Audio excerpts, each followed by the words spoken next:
Hello दोस्तों, कैसे हैं आप लोग। तो आज मैं एक्सप्लेन करने वाला हूँ हाल ही में रिलीज हुई एक काफ़ी इंटरेस्टिंग साईफाई हॉरर फिल्म जिसका नाम है एलिवेशन। मूवी काफ़ी इंटरेस्टिंग और इंगेजिंग होने वाली है। सच में आपको देखने में बहुत मज़ा आएगा। तो चलिए शुरुआत करते हैं बिना किसी देरी के। तो मूवी की स्टार्टिंग एक वॉइस ओवर से होती है जहाँ हमें बताया जाता है कि हमारे अर्थ पर जमीन के भीतर मौजूद सिंक होल से कुछ अनजान क्रिएचर्स ने आकर इंसानों पर हमला कर दिया है और एक महीने के भीतर ही 95% आबादी का सफाया भी कर दिया है। इन क्रिएचर्स की सबसे खास बात यह है कि केवल इंसानों को ही अपना शिकार बनाने के लिए अर्थ पर आए हैं, जबकि किसी अन्य जीव को किसी भी तरह का नुकसान नहीं पहुंचाते हैं।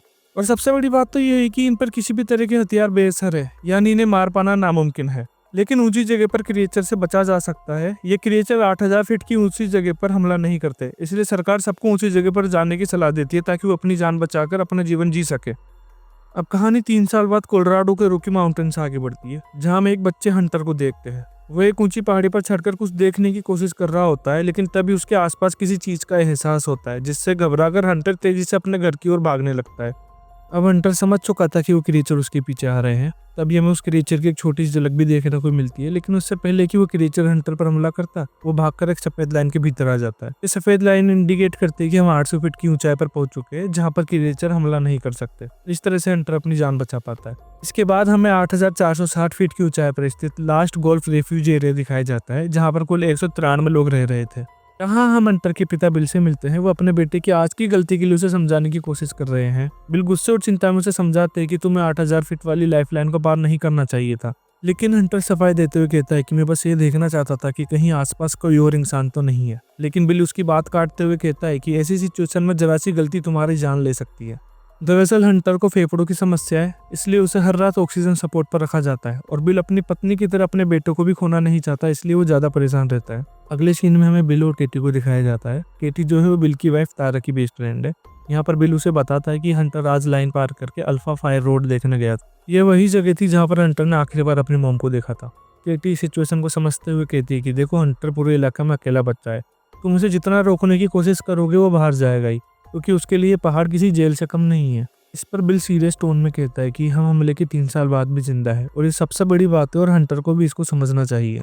इसके बाद हम एक और कैरेक्टर से इंट्रोड्यूस कराया जाता है, जिसका नाम नीना होता है। वो एक शील्ड पर फायरिंग कर रही थी, लेकिन उस शील्ड पर गोली लगने के बावजूद भी कोई नुकसान नहीं हो रहा था, बिकॉज ये शील्ड उसी खतरनाक क्रिएचर की खाल का टुकड़ा था। लेकिन नीना के पास ये खाल का टुकड़ा कैसे आया, इसका खुलासा आगे होगा। उसी रात हंटर का ऑक्सीजन फिल्टर खराब हो जाता है, जिससे उसे सांस लेने में दिक्कत आने लगती है। लेकिन बिल जल्दी से आकर वो फिल्टर बदल देता है, जिससे हंटर की जान बच जाती है। लेकिन ये सब देखकर बिल काफी टेंशन में आ गया था। वो मैप खोलता है और वेल्डर नाम की जगह को देखता है, और वो वहाँ जाने के बारे में सोच रहा था। अगले दिन हंटर का बर्थडे था। तब बिल उसे बताता है कि तुम्हारे सारे फिल्टर खराब हो रहे हैं, इसलिए मुझे जाना होगा। लेकिन हंटर नहीं चाहता था कि उसके पिता जाए, क्योंकि उसकी माँ भी इसी तरह गई थी, जो वापस कभी लौट कर नहीं आई। लेकिन बिल अपने बेटे से प्रॉमिस करता है कि मैं वापस जरूर लौटूंगा। उसी रात बिल नीना के पास जाता है और उसे हंटर की हालत के बारे में बताता है, और वह कहता है कि मुझे सुबह वेल्टर के लिए निकलना होगा, क्योंकि मेरे पास कोई और दूसरा रास्ता नहीं है। इस पर नीना उसे समझाती है कि यह नामुमकिन है, तुम उन क्रीचर्स का सामना नहीं कर सकते, अगर गए तो जल्दी ही मारे जाओगे। बिल की जिद देखते हुए नीना उसे समझाती है कि मैंने सारे रास्ते मैप में देखे हैं, ऐसा कोई रास्ता नहीं है जहाँ पर तुम 800 फीट की ऊंचाई को बरकरार रख सको। अगर तुम जरा सा भी नीचे गए और सांस ली तो कार्बन डाइऑक्साइड छोड़ते हुए क्रिएचर तुम्हें ढूंढ लेंगे और मार डालेंगे। बिल को वेल्डर तक पहुंचने में 2 दिन का टाइम लगने वाला था, इसलिए वो नीना की मदद लेना चाहता था, क्योंकि नीना ही एकमात्र ऐसी सर्वाइवर थी जिनने उन खतरनाक क्रिएचर का सामना किया था और जिंदा भी बच गई थी। नीना सालों से इन क्रिएचर्स पर रिसर्च कर रही थी और उनके खिलाफ लड़ने की स्ट्रेटेजी को भी अच्छे से समझने लगी थी। वेल्डर में उसकी खुद की एक लैब भी थी, क्या पता वहां पहुंचकर उन्हें उन क्रिएचर्स को हराने का कोई तरीका भी मिल जाए। यहाँ पर हमें पता चलता है कि नीना एक रिसर्चर है और बिल की वाइफ तारा भी उसी के साथ काम किया करती थी, लेकिन एक मिशन के दौरान उसकी जान चली गई थी। अब जो बिल होता है वो माइंड्स के रास्ते जाने का सुझाव देता है, क्योंकि वह पहाड़ों के बीच में होकर गुजरता है। लेकिन नीना उसे सावधान करती है और वो कहती है कि ये रास्ता एक ट्रैप है, अगर तुम वहां से गए तो जिंदा नहीं बचोगे। नीना को उन खदानों के बारे में अच्छी तरह से जानकारी थी, क्योंकि उसने वहां पहले काम किया था। इसलिए उसे बिल का प्लान बिल्कुल भी पसंद नहीं आ रहा, क्योंकि उन्हें वेल्डर जाने के लिए 200 फीट नीचे जाना होगा, और जैसे ही वो 200 फीट नीचे जाएंगे वो क्रिएचर उन पर हमला करके अपना शिकार बना लेंगे। के बावजूद जो बिल होता है वो अपना इरादा नहीं बदलता और वहां से चला जाता है। अब अगले दिन बिल की दोस्त केटी उसके साथ जाने के लिए तैयार हो जाती है। हालांकि बिल उसे मना करता है, लेकिन केटी उसे समझाती है, देखो एक न एक दिन इन क्रिएचर का सामना करना ही पड़ेगा, तो आज ही क्यों नहीं। इसी बीच रास्ते में उन्हें नीना भी मिलती है। बिल केटी से पूछता है कि तुम उनका सामना कैसे करोगी, क्योंकि उन पर गोलियां भी असर नहीं करती और हमारे पास कोई और हथियार नहीं जिससे हम उन्हें मार सके, और शायद हम सब मारे जाने वाले हैं। इसी बीच ये भी साफ हो जाता है कि नीना भी उन्हीं के साथ इस मिशन में शामिल है और वो भी उनके साथ जा रही है। अब वे सभी मिलकर क्रिएचर्स के मोस्ट हॉन्टेड एरिया को पार करने का प्लान बनाते हैं। रास्ते में नीना उन्हें अपने एक डिवाइस के बारे में बताती है जो कि इन खतरनाक क्रिएचर्स के इलेक्ट्रोमैग्नेटिक फील्ड को पकड़ सकता है और बता सकता है कि वो किधर से आ रहे हैं। दरअसल जो ये रिपर्स होता है ये इलेक्ट्रोमैग्नेटिक फील्ड उत्पन्न करते हैं जो कि पृथ्वी पर मौजूद सभी जीवों की तुलना में सबसे अधिक है। और यहाँ हमें यह भी पता चलता है कि इन क्रिएचर्स को है ना रिपर्स कहा जाता है। इन इलेक्ट्रोमैग्नेटिक फील्ड के थ्रू ये इंसानों के द्वारा छोड़ी गई कार्बन डाइऑक्साइड को फील करते हुए उन पर हमला करते हैं। अब नेक्स्ट मॉर्निंग बिल अपने किसी दोस्त के पास जाकर उससे गन्स, गोलियां और मैगजीन ले लेता है और केट के साथ अपना 2000 फीट नीचे जाने का सफर तय करता है। अब रास्ते में उन्हें नीना मिलती है और कहती है, क्या तुम्हें ये कंपास यूज करना भी आता है? अगर रास्ते में तुम्हें रिवर्स मिल गए तो तुम उनका सामना कैसे करोगे? मुझे तो तुम्हें साथ ले जाना ही पड़ेगा। अब वे तीनों मिलकर अपनी नई जर्नी शुरू करते हैं। यहाँ से वे सभी डेडलाइन पर पहुंचते हैं, यानी कि 8000 फीट की ऊंचाई के एंड पर। यहाँ पर नीना अपने कंपास के थ्रू चेक करके बताती कि यहाँ से 1 से 1.5 किलोमीटर के एरिया में कोई भी रिपर्स नहीं है। अब वे लोग वहाँ से नीचे उतरते हैं। वो वहाँ एक फाइट के एरिया में पहुँचते हैं जहाँ पर सेना ने उन रिपर्स का सामना किया था। वहाँ पर सैनिक तो नहीं थे, बस उनके जंगी दस्ते बचे थे जिसमें से वे सभी अपनी ज़रूरत का सामान उठाकर अपने साथ ले चलते हैं। वे सभी वहाँ से एक एरिया में पहुँचते हैं जिसका नाम अल्टा विस्टा होता है और जिसकी ऊंचाई 7610 फीट की होती है, यानी कि खतरे की घंटी किसी भी वक्त बज सकती है। मगर खुशी की बात यह थी कि यहाँ पर एक इसकी थी। इसकी एक तरह की केबल कार होती है जो लोगों को ऊपर या नीचे ले जा सकती है। अब जो बिल होता है वो इसकी कार की मोटर ऑन करने जाता है, तभी उन्हें एक रिपर्स दिखाई देता है और नीना और केट उस पर हमला करते हैं, उस पर गोलियां चलाते हैं और रॉकेट लॉन्चर से भी हमला करते हैं, पर उस रिपर पर कोई भी असर नहीं होता। अंत में वो तीनों जैसे तैसे इसकी में बैठकर आगे बढ़ते हैं, पर वो रिपर्स इसकी के तार को काट देता है जिससे वो तीनों नीचे गिर जाते हैं। लेकिन वो तीनों भागते हुए 8000 फीट के सेफ जोन में आ जाते हैं जहाँ पर वो रिपर्स उन पर हमला नहीं करता और वो अपनी जान बचा पाते हैं। इसके बाद वो एक एरिया में रुकते हैं जिसकी ऊंचाई 8609 फीट थी, यानी कि वो एक सेफ एरिया था। ये लोग बातचीत करते हैं कि ये सिर्फ इंसानों को ही क्यों मारते हैं, जानवरों को क्यों नहीं मारते, वो भी तो कार्बन डाइऑक्साइड छोड़ते हैं। ऐसा लगता है जैसे इन रिपर्स को किसी ने प्रोग्राम किया है सिर्फ इंसानों का शिकार करने के लिए। फिर ये लोग डिस्कस करते हैं कि हमें कोई ऐसा रास्ता ढूंढना होगा जिसके जरिए हम 8000 फीट की ऊंचाई को बरकरार रखते हुए उस हॉस्पिटल तक पहुंच जाए और उन रिपर्स से भी बच सके। फिर अगली सुबह वे लोग माइंस के थ्रू जाने का प्लान बनाते हैं। माइंस जो होती है वो 8092 फीट की ऊंचाई पर होती है। यहाँ पर उन्हें बताता है कि लेवल 9 से होते हुए 8 तक जाना होगा जहाँ की ऊंचाई बरकरार रहेगी, वहाँ से हम बाहर निकल सकते हैं और वेल्डर वहाँ से सिर्फ 19 किलोमीटर ही दूर है। लेकिन तभी नीना सवाल उठाती है और कहती है कि तुम्हें कैसे यकीन है कि जो माइन है वो 8000 फीट की ऊंचाई से कम की नहीं होगी। ये खदानों के रास्ते सीधे नहीं होते, हो सकता है कि हम सेफ लाइन से नीचे चले जाए। अब बिल माइन के नक्शे को देखकर बताता है कि माइन 211 मीटर नीचे सेफ लाइन से है। अगर हम वहाँ से जाते हैं तो हम सुरक्षित आगे तक पहुँच जाएंगे। इसके बाद वे सभी वहाँ का रास्ता तय करते हैं, लेकिन जैसे ही वो लेवल 8 पर पहुँचते हैं तो उन्हें पता चलता है कि यहाँ का रास्ता बंद है।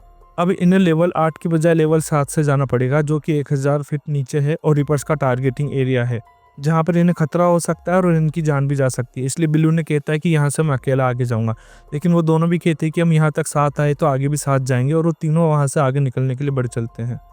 अब ये तीनों लेवल 7 में एंटर कर जाते हैं और कुछ दूर आगे जाने पर इन्हें एहसास होता है कि एक रिपर इनके पीछे पड़ चुका है। अब वे तीनों अपनी जान बचाने के लिए गुफा में घुसते हैं और अपनी सांसों को रोक लेते हैं। लेकिन जो रिपर होता है वो इनके पास आता है और इन्हें ट्रैक करने की कोशिश करता है, लेकिन इन तीनों ने सांस रोक ली थी इसलिए वो रिपर इन्हें ट्रैक भी नहीं कर पाता। लेकिन तभी रिपर का ध्यान भटकाने के लिए बिल साइड में एक बम फोड़ देता है। वहाँ से वो लोग कैसे तैसे निकलकर भागने वाले होते हैं, लेकिन रिपर उन्हें सेंस कर लेता है और वो अपने डंक को जोर से खींच के मारता है, लेकिन तभी केट उसकी चपेट में आ जाती है और वहीं अपना दम तोड़ देती है। केटी की मौत से नीना और बिल को थोड़ा टाइम मिल जाता है और वे किसी तरह से वहाँ से बचकर बाहर निकल जाते हैं और बाहर निकलकर वो खूब रोते हैं और केटी की मौत का दर्द उनके चेहरे पर साफ दिखाई देता है। लेकिन वे लोग कुछ नहीं कर सकते थे, इसलिए वो आगे बढ़ते हैं और रात बिताने के लिए एक घर ढूंढते हैं। आगे बढ़ने पर उन्हें काफ़ी तरह के पशु पक्षी दिखाई देते हैं और वहाँ पर उन्हें एक कार भी दिखाई देती है जो बिल्कुल सही कंडीशन में थी। तभी वहाँ पास के घर में जाते हैं और वहाँ पर रुकते हैं और वहाँ खाने का सामान ढूंढते हैं और खाना खाकर वहीं पर रात बिताते हैं और सुबह उसी कार में बैठकर आगे की ओर निकल लेते हैं। बिल उस कार को काफ़ी तेज चला रहा था और कहीं रोकता भी नहीं, क्योंकि उसे मालूम था अगर उसने कार को धीरे करा या रोका तो क्रिएचर उस पर हमला कर देंगे। वो जैसे तैसे उस हॉस्पिटल में पहुँचते हैं जहाँ पर वो अपने बेटे के लिए फ़िल्टर ढूंढता है। करीब आधे घंटे तक ढूंढने के बाद उसे वो फ़िल्टर मिल जाता है और जैसे ही वो फ़िल्टर लेकर आगे बढ़ते हैं तभी उन पर एक रिपर्स हमला कर देता है और अपनी जान बचाने के लिए उस पर काफ़ी गोलीबारी करते हैं, लेकिन उसे कोई नुकसान नहीं पहुंचता।